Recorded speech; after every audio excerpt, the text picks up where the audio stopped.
Space has always been an influential place for humanity. Humanity has always worked to get there. Humanity believed that the universe revolves around itself, but when he realized that this was not so, he was surprised at its smallness. He believed that the earth was flat, but nothing was what he thought. He was surprised at his ignorance when he learned that the earth was round rather than flat. He studied different planets.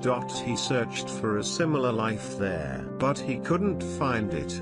But interestingly, we have actually been going into space for only 70 years. We have come an incredible distance in this period. If we look at our progress, we may be a very advanced civilization in space technologies after 70 years. Fly away. These air travels, which take hours with klar, have turned into affordable and accessible travels for everyone. But despite this cost, why did the United States and the Soviet Union invest heavily in this field? They always made big projects to stay ahead of each other. So what is the space race? The first rocket work was done in Germany during World War II.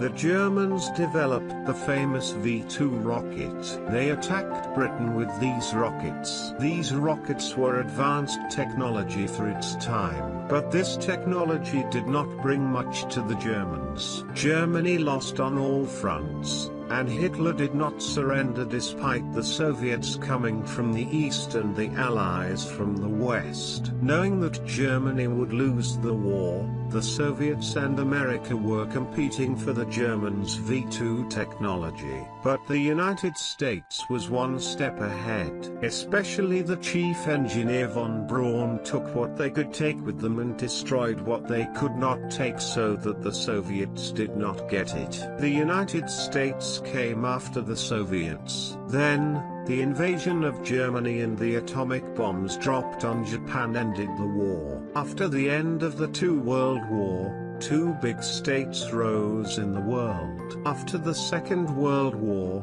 the Cold War started. The Soviets and America never entered into a hot war. They challenged each other through indirect ways. They took part on opposite fronts in the War of North and South Korea that started in 1950. As a result of the war, Korea was divided into two parts. The Soviets in the north, the United States of America in the south. In the same way, the two sides fought in Vietnam, supported by the US and the Soviets, but South Vietnam, supported by the US, lost and Vietnam was united. Similarly, Germany was divided into two. America's scientists were planning to go into space. Their main purpose was to add nuclear hoods to V2 rockets. By doing this they wanted to gain an advantage over the Soviets. For the first time, America sent a modified rocket into space in 1946. The rocket had a camera on it. The first picture of the Earth was taken from the atmosphere. There were fruit flies in the rocket they sent. America was proud to go to space for the first time. America thought it proved to be superior to the Soviets. America was one step ahead of the Soviets. Of the year also sent Sputnik 1, the world's first artificial satellite, into space. The US was shocked by this incident. The Soviets sent the first satellite into space, which surprised the American people. Sputnik was not actually an advanced satellite. What it did was very limited. It usually emitted beep signals when orbiting. It is not surprising now that the Americans passed over the Sputnik and the signal they received from Sputnik frightened them. The 50s were the years when the fear of communism rose in America. During these years, artists, professors, politicians who were thought to be communists were tried and lost their careers. In the years when such hatred and fear of communism rose, the passage of a Soviet-made satellite scared the Americans. After Sputnik 1, the Soviets planned to send Sputnik 2 into space. Their biggest goal was to send a person into space. But they didn't know that space was safe for humans. That's why they decided to send a living creature into space. Together with the Sputnik 2 satellite, they decide to send the stray dog Laika into space. Sputnik 2 was sent after Sputnik 1. Laika was not able to return on the way to space, but this was a great success for the Soviets.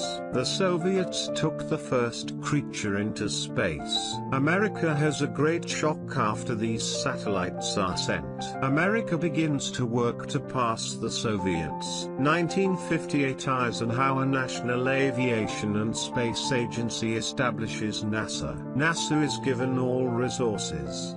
Their goal is to catch up with the Soviets, but the Soviets again get ahead of the American. In 1960 they sent 2 dogs, Belka and Strelka, into space. But the fate of these 2 dogs is not like Laika. This time they manage to bring these 2 dogs back. They make great propaganda.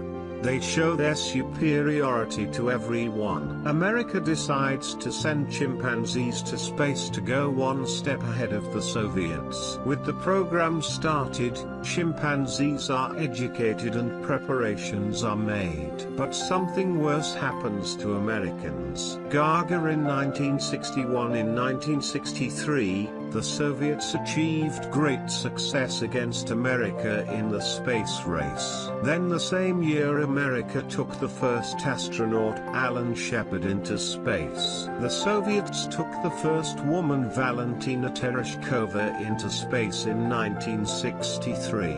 Then the Soviets succeeded in the first spacewalk in 1965. The Americans have fallen far behind. Their great rival, the Soviet Union, is far ahead of them. After these successes, NASA comes an order. It is said that America is sending people to the moon before the Soviets. This great task is given to NASA's. In the Soviets there was such a program. Even the Soviets sent the first satellite to the moon and the moon was dark. America gives all the resources to NASA to achieve this success. NASA gets full support from politicians, the public and the state. All they have to do is to pass the Soviets in the space race. Within the scope of this program, Apollo is sent to the 8th moon. The next main goal is to land and return people to the moon. In this rocket, Apollo 11 is sent to the moon and Neil Armstrong becomes the first person to set foot on the moon. 3 astronauts, Neil Armstrong, Buzz Aldrin and Michael Collins. In fact, when they went to the moon, it was not certain that they would be able to return. If they did not return, the epicenter would cut off contact with them and leave them there alone. If this happened, there was even a text written for the American president to read. But none of this happened. The astronauts returned successfully. After this incident, the Soviets cancelled their lunar programs and turned to Venus. Venus seemed to exist from afar. But after the spacecraft sent, Venus became a real hell. There was neither life on Venus, nor a habitable planet. The Soviets did not achieve great success after America's victory, but these space expenditures caused major problems in the Soviet economy. When the space race was added to many economic problems such as the arms race, the Soviet economy collapsed and the Soviets collapsed. The space race did not end after the collapse of the Soviets. The International Space Station was built. Many experiments have been done. Now the space race is different than before. Many countries such as Europe, China, Russia have started to work to go to space. At the same time, the space race is in its heyday, with the involvement of not only states but many companies. Many companies are working both to send rockets at the most affordable price and to start space tourism by minimizing costs. In your opinion, What will be the position of space studies 70 years from now?